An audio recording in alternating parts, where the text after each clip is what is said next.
En este nuevo vídeo correspondiente al seminario número 6 de la asignatura Anatomía Humana General, vamos a describir las articulaciones del miembro superior. Como siempre, comenzaremos por la articulación más proximal y haremos un recorrido por todas las articulaciones hasta llegar a las más distales.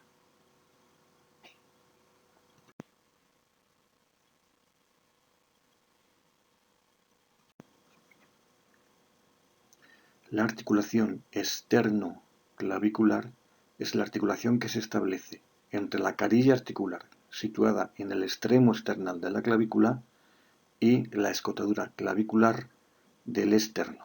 En la imagen observamos la articulación externo-clavicular derecha y la articulación externo-clavicular izquierda. En el contexto del esqueleto observaríamos aquí la externo-clavicular derecha. Las superficies articulares que intervienen en esta articulación, es decir, la carilla articular situada en el extremo external de la clavícula y la escotadura clavicular del esternón, no son congruentes, con lo cual van a necesitar la presencia de un fibrocartílago, en este caso un disco articular, que lo observamos aquí entre las dos superficies articulares. Dentro de la clasificación de las articulaciones, esta articulación externo-clavicular es considerada una diartrosis en encaje recíproco o silla de montar. Tenemos una nueva imagen de las articulaciones externo-claviculares. Tenemos la derecha envuelta por su cápsula articular y la izquierda que está cortada en un corte frontal. Podemos apreciar la cavidad articular y vamos a utilizar esta imagen de Prometheus para describir los ligamentos que refuerzan la articulación externo-clavicular. En primer lugar, tendremos un ligamento externo-clavicular anterior, estaría reforzando la superficie anterior de la cápsula articular. Del mismo modo, habrá un ligamento externo clavicular posterior, que no lo podríamos ver en la imagen, pero estaría reforzando la superficie posterior de la cápsula articular.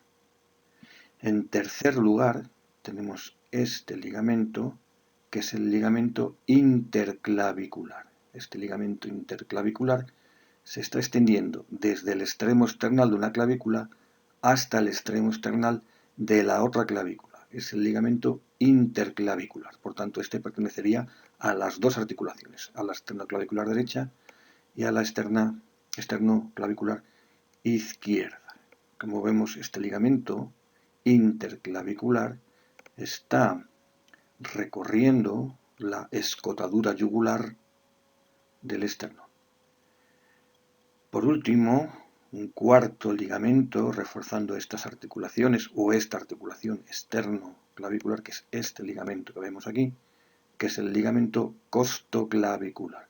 Ligamento costoclavicular que se extiende desde el primer cartílago costoesternal y la primera costilla, desde el primer cartílago costoesternal y la primera costilla, hasta la superficie más inferior de la clavícula. Por tanto, ligamento costoclavicular.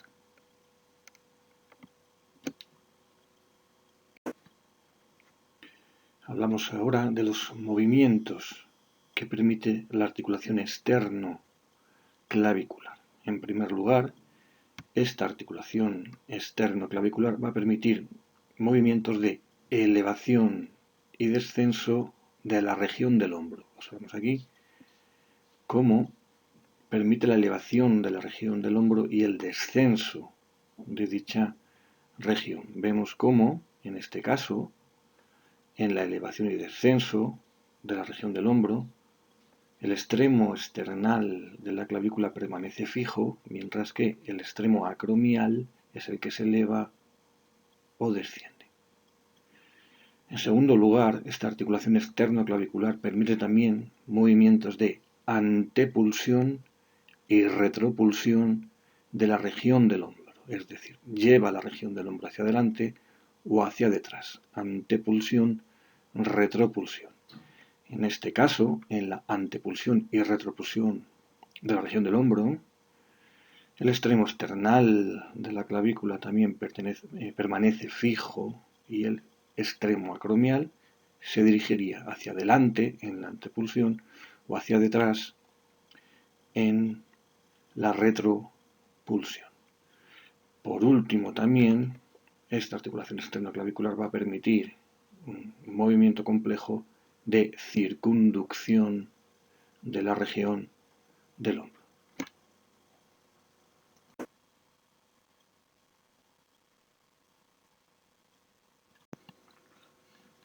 La articulación acromioclavicular es la articulación que une los dos huesos que constituyen la cintura escapular, es decir, es la articulación que une la escápula con la clavícula. Concretamente es el acromion de la escápula el que se va a articular con la clavícula. De ahí que el nombre de la articulación sea acromioclavicular. Lo observamos aquí en la imagen de Gray y la reconoceremos mejor en el contexto del esqueleto, cómo está articulando el acromion de la escápula con el extremo acromial de la clavícula.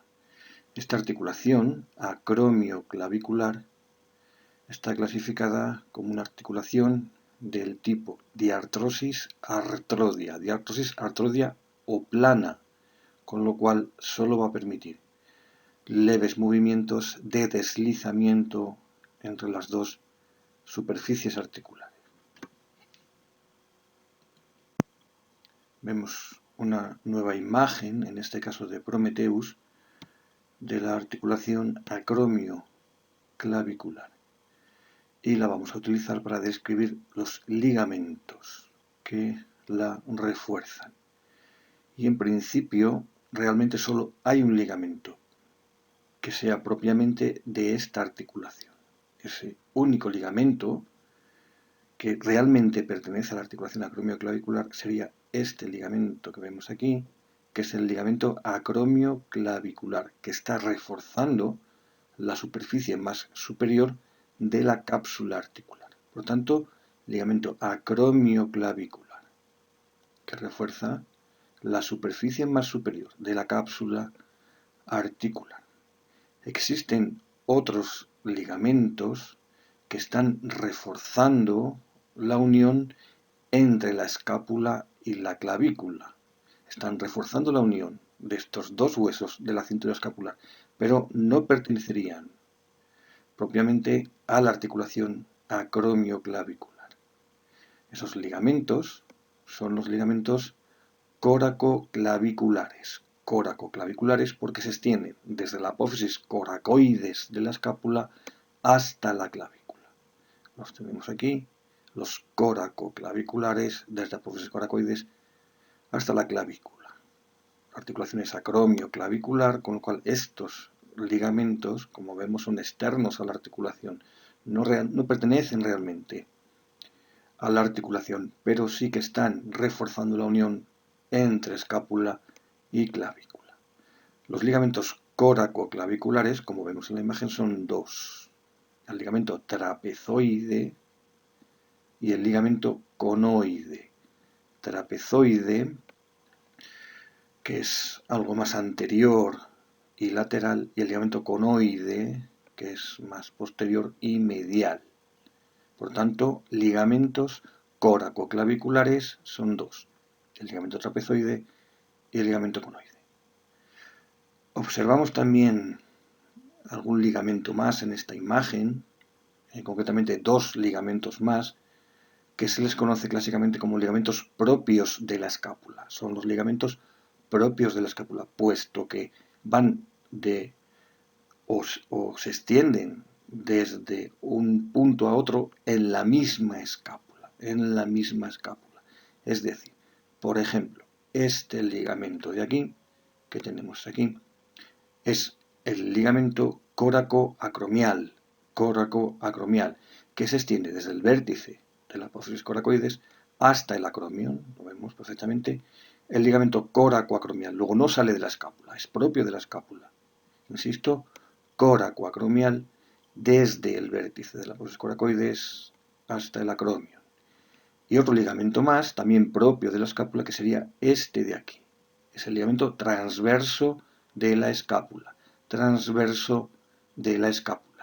Que lo que está haciendo realmente es cerrar la escotadura escapular. Luego repasamos los ligamentos que apreciamos en esta imagen. Tenemos el ligamento acromioclavicular, reforzando la superficie más superior de la cápsula articular de la articulación acromioclavicular. Tenemos los ligamentos coracoclaviculares, que son el trapezoide y el conoide, y tenemos los ligamentos propios de la escápula, que son el coracoacromial y el transverso de la escápula.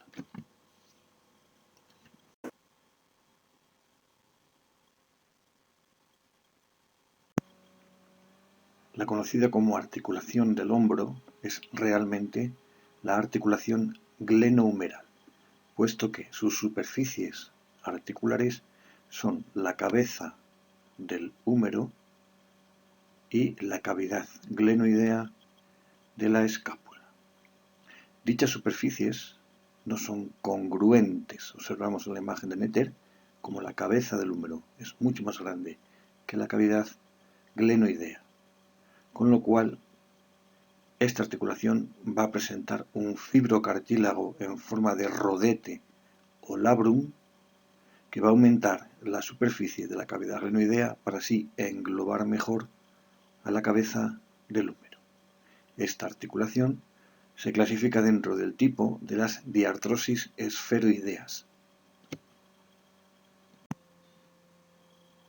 Como diartrosis esferoidea que es, esta articulación glenohumeral va a presentar amplios movimientos sobre los tres ejes de referencia. Por ello, su cápsula articular no va a ser muy rígida y además va a presentar muy poquitos ligamentos que la refuercen. Podríamos decir entonces que esta articulación sacrifica la estructura por la función. Realmente hay tres ligamentos que van a reforzar la cápsula articular de la articulación glenohumeral, y los tres ligamentos se sitúan en su superficie más anterior, refuerzan la cápsula por su superficie anterior. En esta imagen de Prometheus vemos una visión anterior de la cápsula articular y vemos los tres ligamentos glenohumerales que la están reforzando. Habrá un ligamento glenohumeral superior, un ligamento glenohumeral medio y un ligamento glenohumeral inferior. Los tres están imbricados, confundidos o mezclados entre comillas con la cápsula articular y la están reforzando. Tenemos por tanto los tres ligamentos glenohumerales superior, medio e inferior reforzando la cápsula articular de la articulación glenohumeral por su superficie anterior. Podríamos también sumar un ligamento más en esta articulación, que es este que vemos aquí, más superior, que es el ligamento córaco-humeral, puesto que se extiende desde apófisis coracoides hasta el tubérculo mayor del húmero.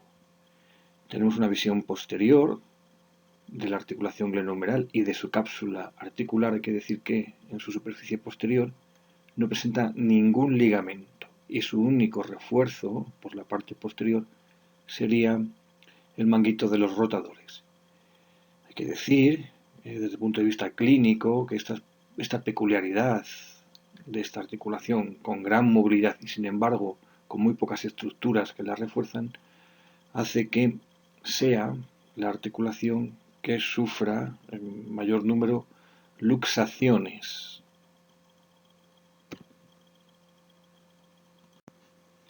Es importante también señalar la presencia en esta articulación de grandes bursas o bolsas sinoviales. Concretamente en la imagen vemos dos de ellas. Vemos esta de aquí, que es la bolsa subdeltoidea, situada por debajo o cubierta, mejor dicho, por el músculo deltoides.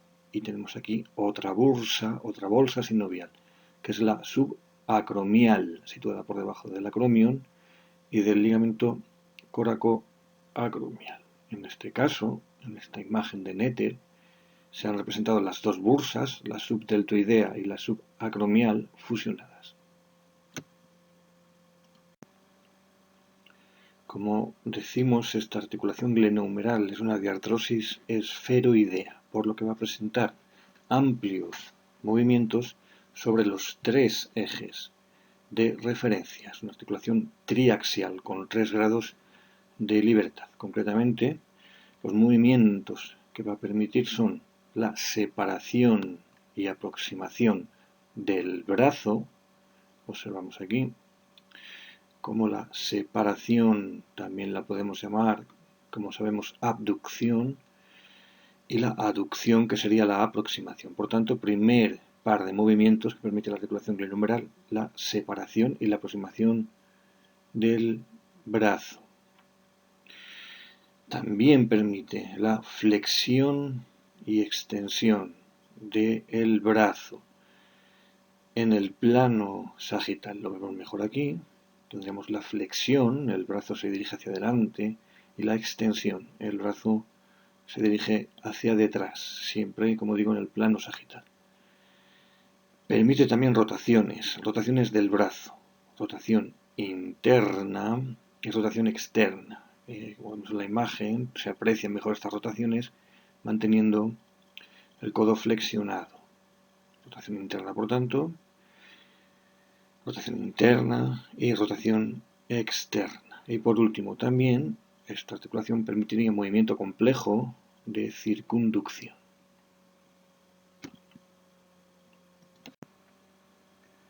Como dijimos antes, la articulación glenohumeral es una articulación estructuralmente muy débil. Presenta una gran movilidad, gran cantidad de movimientos muy amplios y por ello no presenta muchos elementos articulares. Presenta una cápsula ciertamente débil y muy poquitos ligamentos que la refuerzan. Pero lógicamente hay una estructura más que va a reforzar la articulación, y esta estructura es la que vemos en la imagen, que es el manguito de los rotadores. El manguito de los rotadores, que estamos viendo en la imagen de Netter en una visión anterior y una visión posterior, está constituido por los tendones finales de una serie de músculos que pasan por delante y por detrás de la articulación hasta que llegan al punto óseo donde van a insertar, y de esa forma la refuerzan. Este manguito de los rotadores, o los tendones que van a constituir este manguito de los rotadores, van a ser el tendón del músculo subescapular. Esta es una visión anterior y estamos viendo el músculo subescapular. Y vemos como su tendón final, acaba insertando en la tuberosidad menor del húmero y reforzaría la cápsula articular por delante. Y en la visión posterior observamos también cómo constituyen el manguito de los rotadores el tendón final del músculo supraespinoso. Este es el músculo supraespinoso y vemos cómo su tendón final termina en la tuberosidad mayor del húmero y está reforzando por arriba la cápsula articular de la articulación glenohumeral. Y dos tendones más constituyen el manguito de los rotadores, el tendón del músculo infraespinoso y el tendón del músculo redondo menor, que están reforzando la superficie posterior de la cápsula articular de la articulación glenohumeral. Podríamos decir, por tanto, que por su parte posterior, esta articulación glenohumeral o la cápsula de la glenohumeral únicamente está reforzada por el manguito de los rotadores.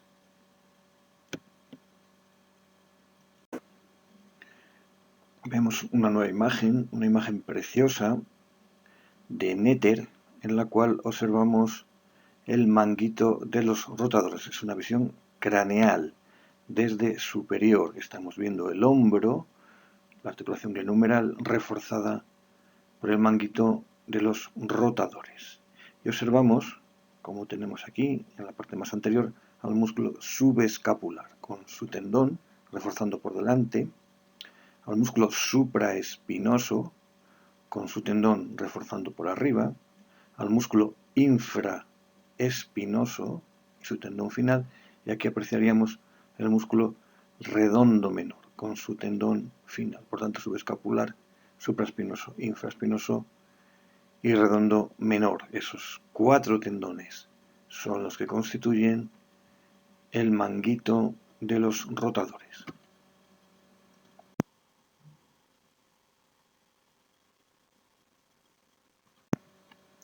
La articulación del codo es realmente un complejo articular, puesto que el codo está constituido por 3 articulaciones diferentes. Las 3 articulaciones que constituyen el codo comparten los elementos articulares, es decir, comparten la cápsula articular, la membrana sinovial, la cavidad articular y la mayoría de los ligamentos. Por lo cual, al codo se le considera un complejo articular. Las 3 articulaciones que van a constituir el codo van a ser las siguientes. En primer lugar, tenemos la articulación húmero-cubital. Húmero-cubital, cuyas superficies articulares son la tróclea humeral y la escotadura troclear del cúbito. En segundo lugar, tenemos la articulación húmero-radial, cuyas superficies articulares serán el cóndilo humeral y la fosa articular de la cabeza del radio. En tercer lugar, tendríamos la última de las 3 articulaciones que constituyen este codo, que va a ser la articulación radiocubital proximal, cuyas superficies articulares serán la circunferencia articular de la cabeza del radio y la escotadura radial del cúbito. Circunferencia articular, por tanto, de la cabeza del radio y escotadura radial del cúbito. La articulación húmero-cubital es considerada una diartrosis troclear. La articulación húmero-radial es una diartrosis condílea. Y por último, la radiocubital proximal es una diartrosis trocoide o giratoria. Dentro de los ligamentos que podemos encontrar en el complejo articular del codo, hay uno de especial importancia que es el denominado ligamento anular del radio, el cual observamos aquí en esta visión anterior, este dibujo de Gray, que es un ligamento que parte desde el cúbito, inserta en el cúbito, por delante de la escotadura radial del cúbito, y después rodea la cabeza del radio, para volver a insertar de nuevo en el cúbito, pero por detrás de la escotadura radial de este. Por tanto, desde el cúbito, por delante de la escotadura radial, rodea completamente, da la vuelta a la cabeza del radio para volver a insertar en el cúbito, pero por detrás de la escotadura radial. Lo vemos también, para comprenderlo mejor, en estas imágenes, una imagen craneal de Prometheus. Tenemos el cúbito con el olecranon y tenemos el radio, la cabeza del radio con su fosa articular, y aquí tendríamos el ligamento, como rodea completamente la cabeza del radio, insertando inicialmente en el cúbito y finalmente de nuevo en el cúbito. Vemos el mismo ligamento, pero en esta ocasión pues se ha quitado la cabeza del radio, veríamos únicamente el ligamento. Y para acabarlo de comprender esta nueva imagen de Rouvier, en el cual vemos el ligamento anular cortado y separado. La función de este ligamento anular principalmente es evitar la luxación de la cabeza del radio, es decir, que se desplace y que pierda contacto, entre comillas, con la escotadura radial del cúbito.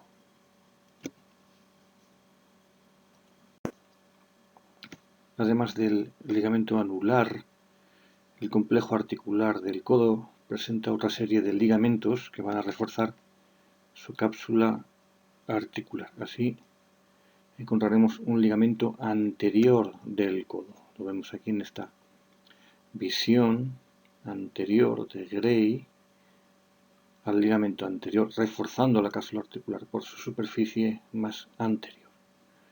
Tenemos también un ligamento colateral radial, que refuerza la cápsula articular por su superficie más lateral, y un ligamento colateral medial o colateral cubital que refuerza la cápsula articular por su superficie más medial.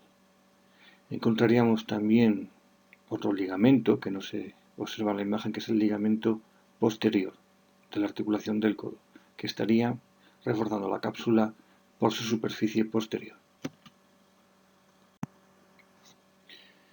Observamos de nuevo en estas imágenes de Prometheus los ligamentos que refuerzan a la cápsula articular del codo. Vemos la visión anterior con el ligamento anterior reforzando la superficie más anterior de la cápsula. Vemos la visión posterior con el ligamento posterior de la articulación del codo reforzando la superficie posterior de la cápsula. Vemos el ligamento colateral cubital, en el cual podríamos distinguir tres fascículos, uno anterior, uno medio y uno posterior. Y por último vemos el ligamento colateral radial, que también se podrían distinguir en él tres fascículos, uno anterior, uno medio y otro posterior. De los cuatro ligamentos, es decir, el ligamento anterior, ligamento posterior y ligamentos colaterales, tanto radial como cubital, solo el ligamento posterior es un ligamento extracapsular. Los otros tres son realmente ligamentos capsulares, es decir, son refuerzos, zonas engrosadas de la cápsula articular. Importante destacar también la existencia en el codo de una bolsa sinovial, una bursa, situada entre la piel y el olecranon, una bursa que es subcutánea, bursa olecraneana, y que se inflama con frecuencia, dando lugar a bursitis.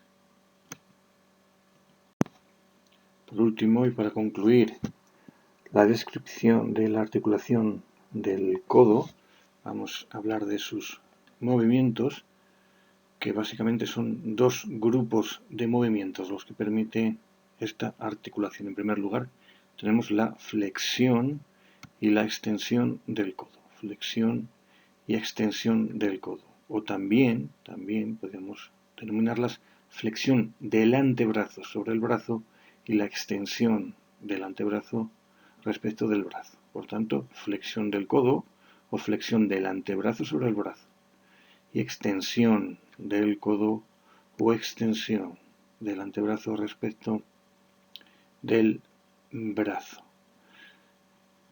De las tres articulaciones del complejo articular del codo, la articulación húmero-cubital es la principal, la más importante en estos movimientos de flexión y extensión.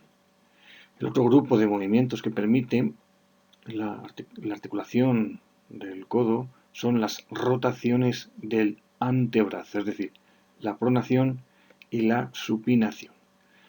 Tenemos la supinación, que sería la rotación externa del antebrazo, y la pronación, que sería la rotación interna. De las tres articulaciones del codo, la articulación radiocubital proximal sería la principal en estos movimientos de pronación y supinación.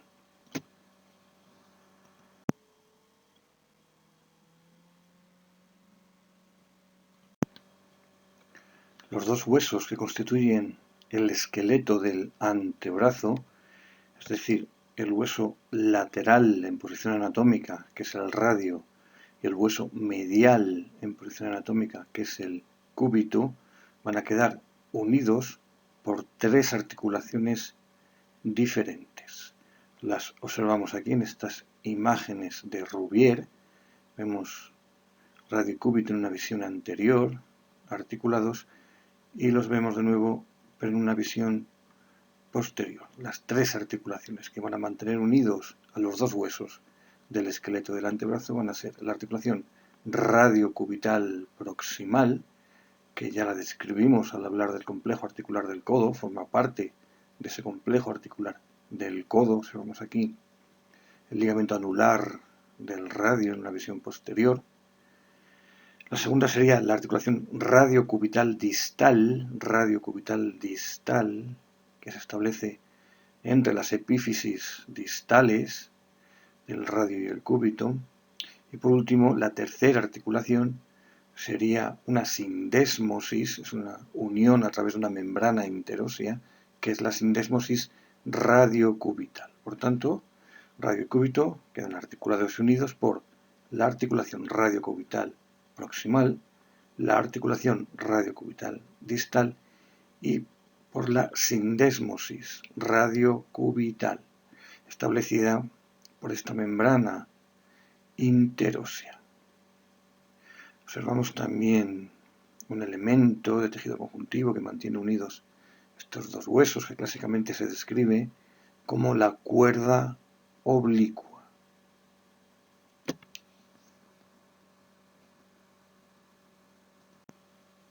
Vamos a profundizar en esta nueva diapositiva en la descripción de la articulación radiocubital distal, que la vemos aquí, visión anterior y visión posterior, la cual se establece entre la escotadura cubital del radio y la circunferencia articular de la cabeza del cúbito. Esas son sus superficies articulares. Repito, la escotadura cubital del radio y la circunferencia articular de la cabeza del cúbito.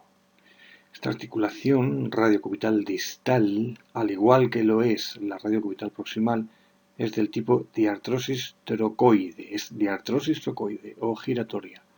Insisto, igual que la radiocubital proximal. Y esta articulación radiocubital distal participa también de los movimientos de pronosupinación del antebrazo.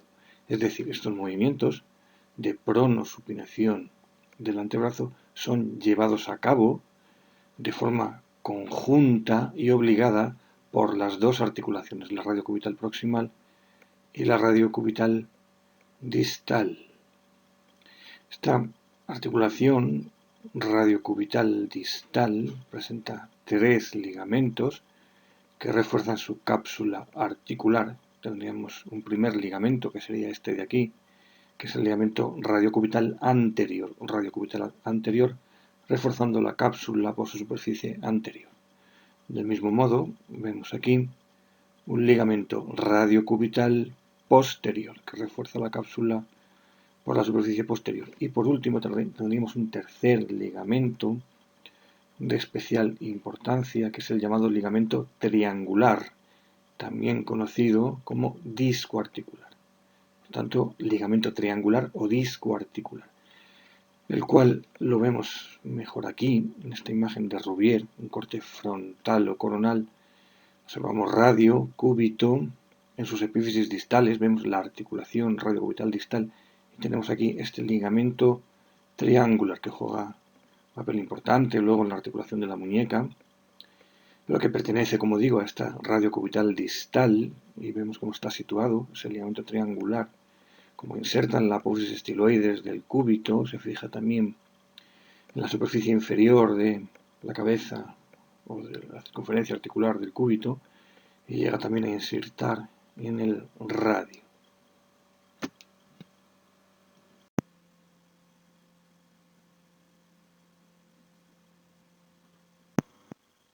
Hablamos ahora de la siguiente articulación que encontramos en la extremidad superior, que es la articulación de la muñeca, la que conocemos como articulación de la muñeca, cuyo nombre técnico, el concepto de articulación de la muñeca es correcto, pero la denominación técnica sería la articulación radiocarpiana,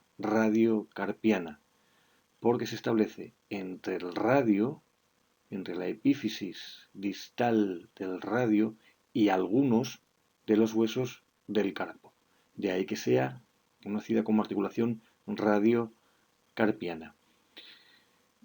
Por parte del radio, la superficie articular para esta articulación radiocarpiana sería la carilla articular carpiana que vimos que tenía el radio en su cara inferior. Y por parte del carpo, los dos huesos que articulan con esa carilla articular carpiana del radio van a ser fundamentalmente escafoides y semilunar.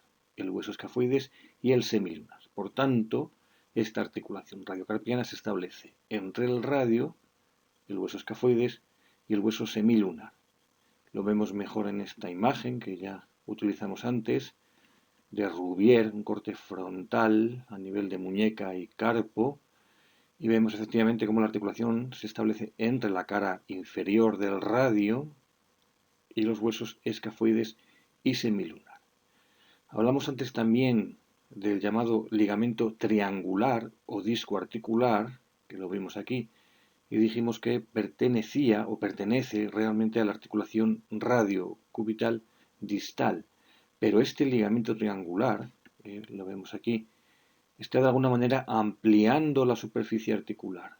Está ampliando la superficie articular de la cara inferior del radio. Con lo cual, permite también participar en la articulación radiocarpiana al cúbito y al siguiente hueso del carpo, que es el piramidal. Propiamente, quienes participan en la articulación radiocarpiana, repito, son el radio, escafoides y semilunar, pero a través del ligamento triangular del disco articular, también participarían el cúbito y el hueso piramidal. Esta articulación radiocarpiana, la articulación de la muñeca, es del tipo diartrosis condilia, es una diartrosis condilia. Los huesos del carpo constituyen la típica imagen ovoidea, ovoide, forma de huevo, de los cóndilos.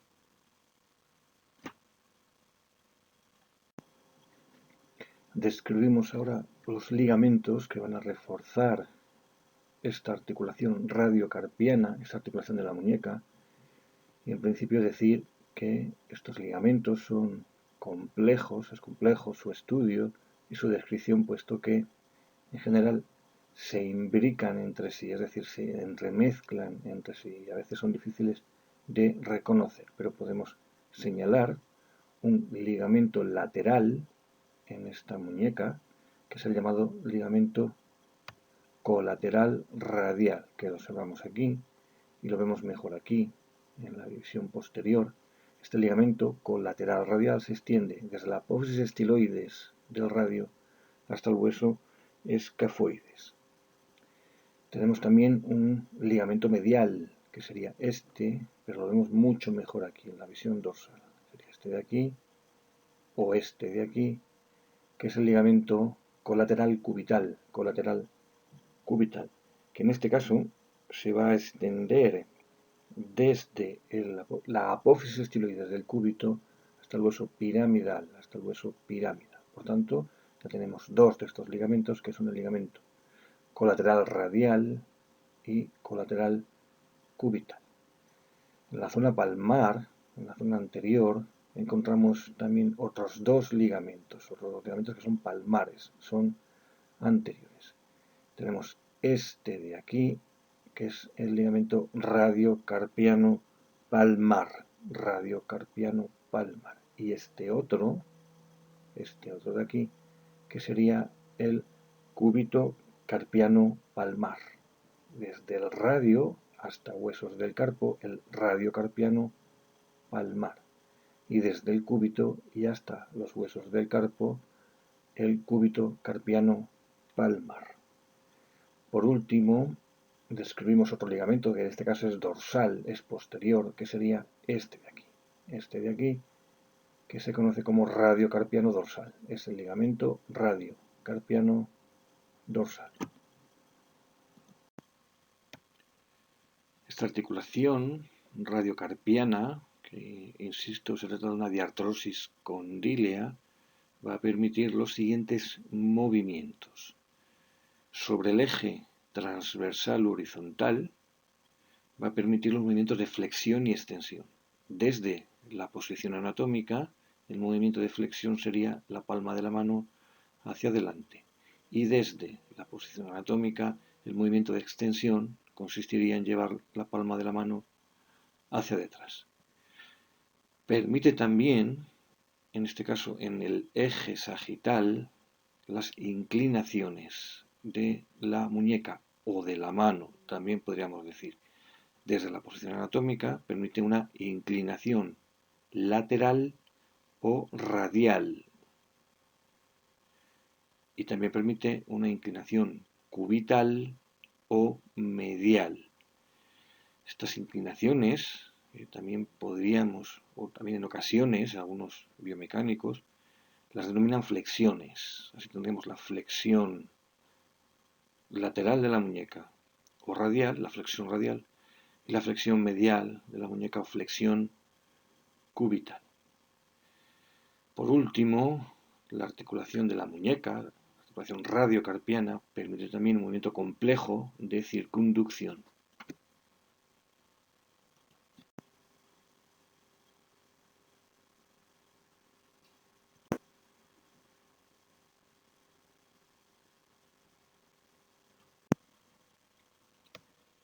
Comenzamos ya a describir las articulaciones propias del esqueleto de la mano, las articulaciones que se establecen entre huesos ya del esqueleto de la mano, y vamos a comenzar por las articulaciones que se establecen entre los huesos del carpo, entre los diferentes huesos del carpo.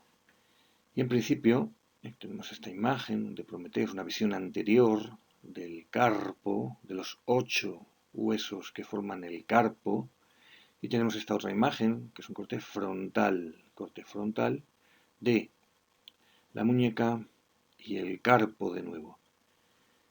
Y en principio podemos distinguir una serie de articulaciones que se conocen como articulaciones intercarpianas. ¿Cuáles serán esas intercarpianas? Pues cada una de las articulaciones que se establecen entre dos huesos del carpo distinto. Esta será una, esta será otra, esta de aquí, esta. Ese concepto es el concepto de articulaciones intercarpianas, las que se establecen entre los huesos del carpo. Cada una de las que se establece entre los distintos huesos del carpo. Todas esas articulaciones intercarpianas son del tipo de artrosis, artrodia, de artrosis plana. Pero además, entre los huesos del carpo se describe también la existencia de otra articulación, en este caso una línea articular o una articulación compleja, que es la llamada articulación mediocarpiana. La articulación mediocarpiana se definiría como la articulación que se establece entre los huesos de la primera fila, de la fila proximal del carpo, y los huesos de la fila o hilera distal del carpo. En la imagen vemos representado en rojo la línea articular de la articulación radiocarpiana, que ya la conocemos, pues en amarillo está representada la línea articular de esta articulación mediocarpiana. Vemos efectivamente cómo esta articulación mediocarpiana se establece entre los huesos escafoides, semilunar y piramidal de la primera fila del carpo y los huesos trapecio, trapezoide, grande y ganchoso correspondientes a la segunda fila del carpo, es la articulación mediocarpiana.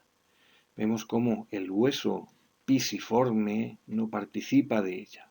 Ya sabemos que el hueso pisiforme, lo vemos aquí, se encuentra situado por delante por delante del hueso piramidal. Por tanto, articulación mediocarpiana, la que se establece entre escafoides semilunar y piramidal de la primera fila del carpo y trapecio, trapezoide grande y ganchoso de la segunda fila o la fila distal del carpo.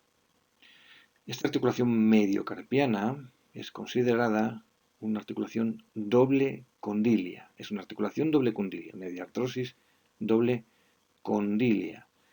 Efectivamente, si observamos la línea articular, dibuja un doble condilo, de ahí que sea una articulación doble condilia. Y esta articulación mediocarpiana va a participar de los movimientos de la articulación radiocarpiana. Realiza los mismos movimientos, flexión, extensión e inclinaciones, lateral y medial. Y además los realiza de forma sincrónica, es decir, cuando la articulación radiocarpiana realiza la flexión, también la mediocarpiana realiza una flexión de menor amplitud, de menos grados que la radiocarpiana, pero al mismo tiempo. Y al igual, cuando la articulación radiocarpiana realiza extensión, también la mediocarpiana realizará una extensión de menor amplitud. Y lo mismo ocurrirá con las inclinaciones laterales.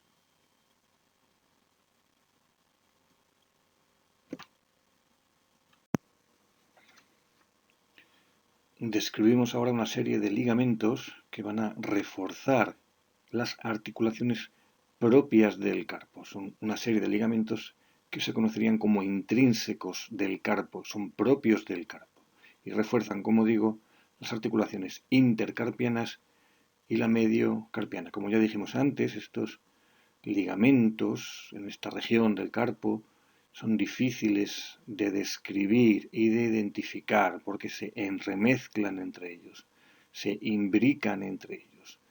Pero podemos señalar los siguientes ligamentos en esta región del carpo.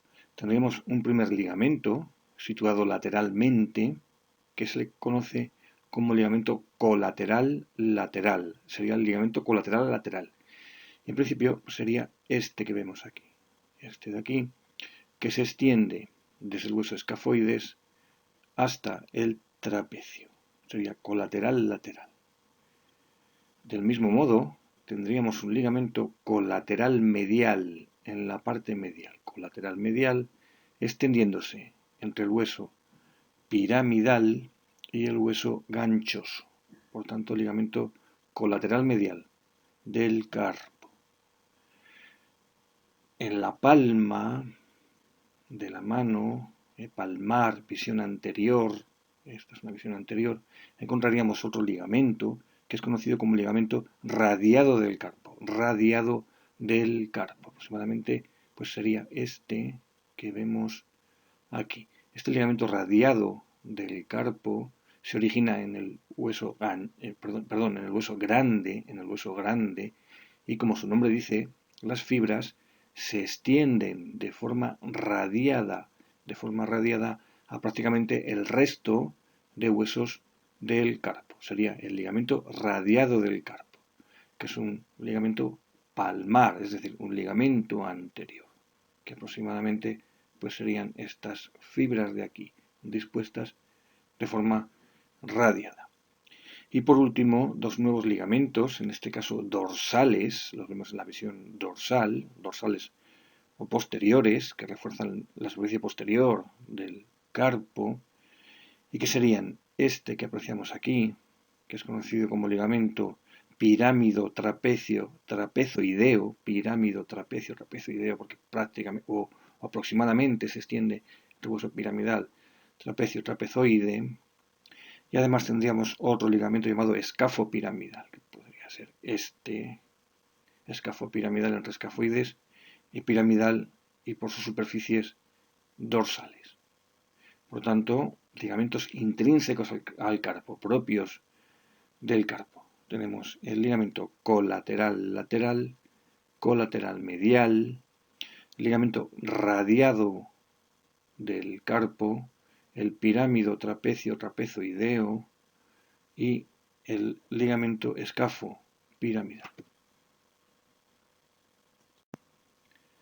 Avanzamos en las articulaciones del esqueleto de la mano y describimos ahora una serie de articulaciones que se conocen como carpo-metacarpianas, porque se establecen entre los huesos de la hilera distal del carpo y las bases de los huesos metacarpianos. Estas de aquí serían las articulaciones carpo-metacarpianas. Insisto que se establecen entre los huesos de la hilera distal del carpo y las bases de los huesos metacarpianos. Van a existir 5 articulaciones carpo-metacarpianas, una por cada metacarpiano, es decir, una por cada dedo. Las observamos mejor en esta imagen, en este corte frontal, y tendríamos aquí la primera, que es la que se establece entre la base del quinto metacarpiano y el hueso ganchoso. Digo la primera, pero sería más correctamente decir que es la quinta. Tendremos la cuarta de estas articulaciones carpo-metacarpianas, que se establece entre la base del cuarto metacarpiano y también el hueso ganchoso, aunque algunos autores también dicen que un poquito también articularía con el hueso grande. La tercera sería la que se establece entre la base del tercer metacarpiano y el hueso grande. La vemos aquí.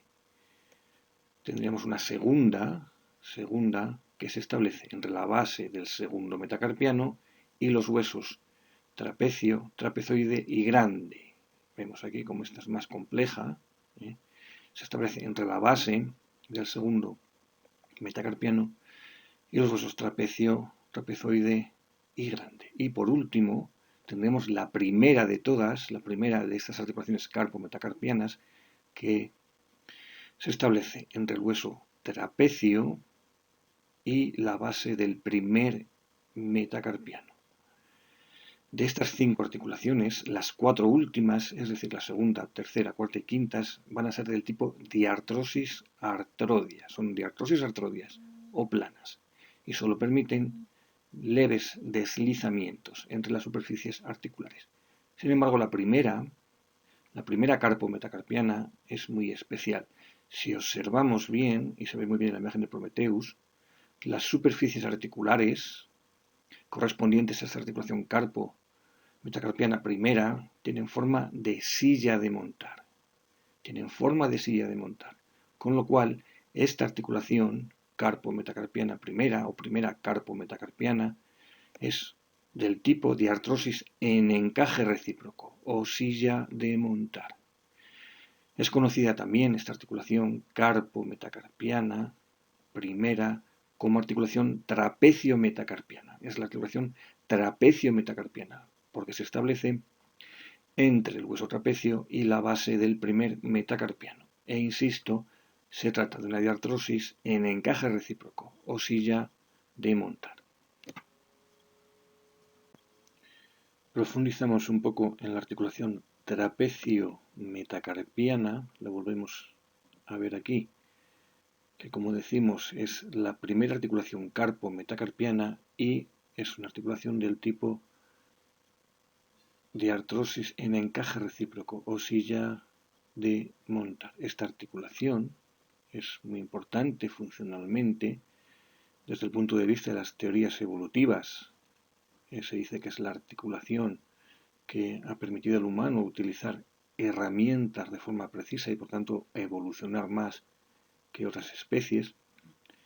Y los movimientos que permite son los siguientes. Por un lado, como todas las articulaciones, las diartrosis en encaje recíproco silla de montar y sobre el eje transversal, permite los movimientos de flexión y extensión. La flexión, o en la flexión, el primer dedo se dirigiría hacia adelante, con lo cual también se le conoce como antepulsión. Y en la extensión, el primer dedo se dirigiría hacia detrás, con lo cual también se le llama retropulsión.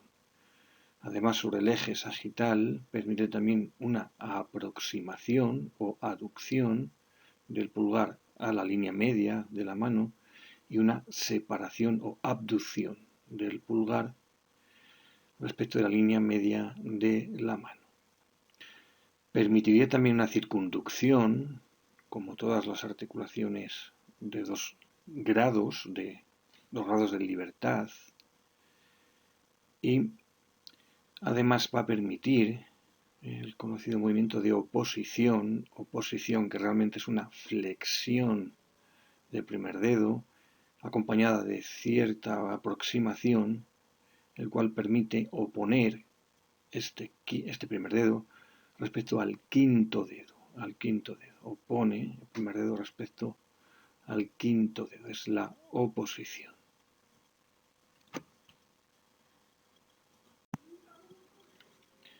Avanzamos en el esqueleto de la mano y las siguientes articulaciones que nos encontramos son las llamadas articulaciones intermetacarpianas. Entre metacarpianos. Concretamente son articulaciones que se establecen entre las bases de los metacarpianos. Observamos aquí las bases de los metacarpianos, el primero, segundo, tercero, cuarto y quinto, pues estas articulaciones, que las vemos mejor aquí en el corte frontal, es decir, esta y esta, son las articulaciones intermetacarpianas, entre las bases de los metacarpianos. Observamos cómo el primer metacarpiano no participa de dichas articulaciones.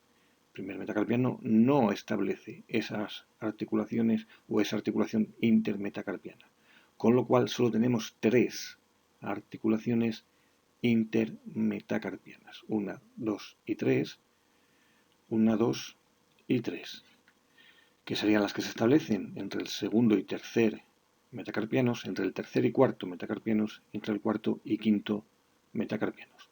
Todas estas articulaciones intermetacarpianas son del tipo de artrosis, artrodia o plana, permitiendo solamente deslizamientos leves entre las superficies articulares. Las siguientes articulaciones que encontraríamos en el esqueleto de la mano son las llamadas articulaciones metacarpo-falángicas, que son estas que observamos aquí, y son las que se establecen entre las cabezas de los metacarpianos y las bases de las falanges proximales. Son articulaciones, por tanto, metacarpo-falángicas. Repito, entre las cabezas de los metacarpianos y las bases de las falanges proximales. Lógicamente habrá 5 articulaciones. Esta sería la primera articulación metacarpo-falángica, segunda, tercera, cuarta y quinta. Estructuralmente, estas articulaciones metacarpo-falángicas se describirían como del tipo de artrosis esferoidea, puesto que vemos como las cabezas de los metacarpianos presentan una carilla articular esférica, con lo cual estructuralmente cabría decir que son diartrosis esferoideas. Sin embargo, desde el punto de vista funcional, biomecánico, estas articulaciones metacarpofalángicas actúan como diartrosis condíleas, serían diartrosis condíleas, porque no podrían actuar sobre el eje longitudinal y es decir, no permitirían los movimientos de rotación. Les faltarían los movimientos de rotación para ser biomecánicamente unas diartrosis esferoideas. Por tanto, articulaciones metacarpofalángicas son diartrosis esferoideas desde el punto de vista estructural, pero desde el punto de vista funcional o biomecánico funcionan como articulaciones diartrosis condíleas. Todas estas articulaciones, o en todas estas articulaciones metacarpofalángicas, vamos a encontrar una serie de ligamentos que refuerzan sus cápsulas articulares. En cada una de ellas vamos a encontrar un ligamento colateral cubital y un ligamento colateral radial, colateral cubital y colateral radial. Además, en cada una de ellas vamos a encontrar un ligamento palmar situado anteriormente, por tanto, ligamento palmar. Por tanto, en cada una de las 5 articulaciones metacarpofalángicas encontraremos un ligamento colateral cubital, un ligamento colateral radial y un ligamento palmar. Existe además un ligamento, que es este que vemos aquí en la imagen, que une la superficie palmar de las 4 últimas articulaciones metacarpofalángicas. Aquí lo vemos como efectivamente este ligamento está uniendo la cara palmar, la superficie palmar, de las 4 últimas articulaciones metacarpofalángicas. Ese ligamento es conocido como un ligamento transverso profundo y, como digo, está manteniendo unidas estas 4 articulaciones por su cara palmar. Vemos cómo la primera articulación metacarpofalángica, la correspondiente al primer dedo, no participa de ese ligamento.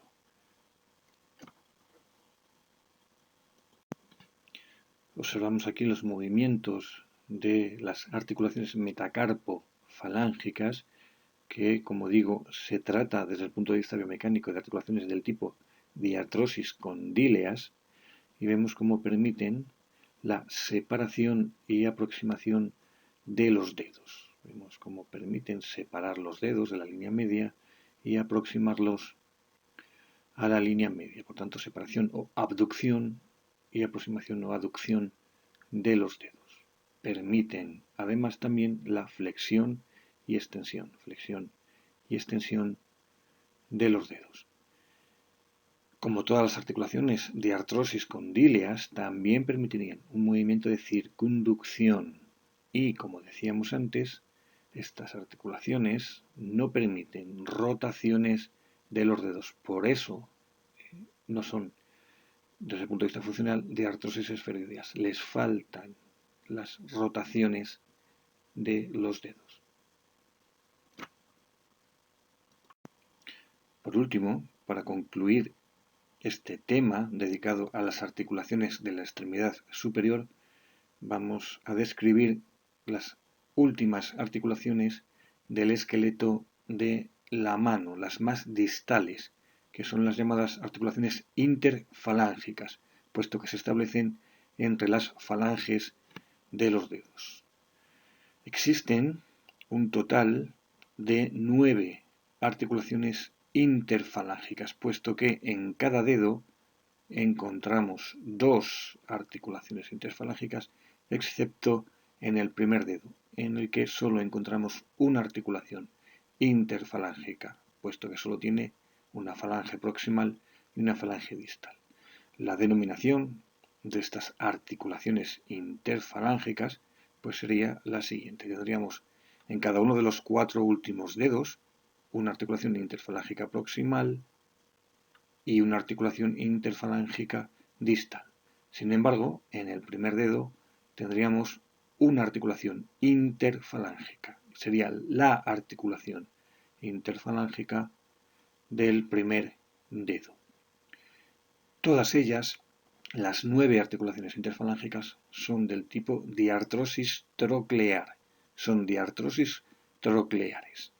Con lo cual, únicamente van a permitir movimientos de flexión y extensión, como estamos viendo en la imagen. Por tanto, diartrosis trocleares solo permiten flexión y extensión entre las falanges. Todas ellas también, las 9 articulaciones interfalángicas, van a presentar los siguientes ligamentos. Cada una de ellas, todas ellas, van a presentar un ligamento colateral cubital, un ligamento colateral radial y un ligamento palmar. Colateral cubital, colateral radial y palmar. Todas ellas presentan esos ligamentos. Insisto, un ligamento colateral cubital, un ligamento colateral radial y un ligamento palmar.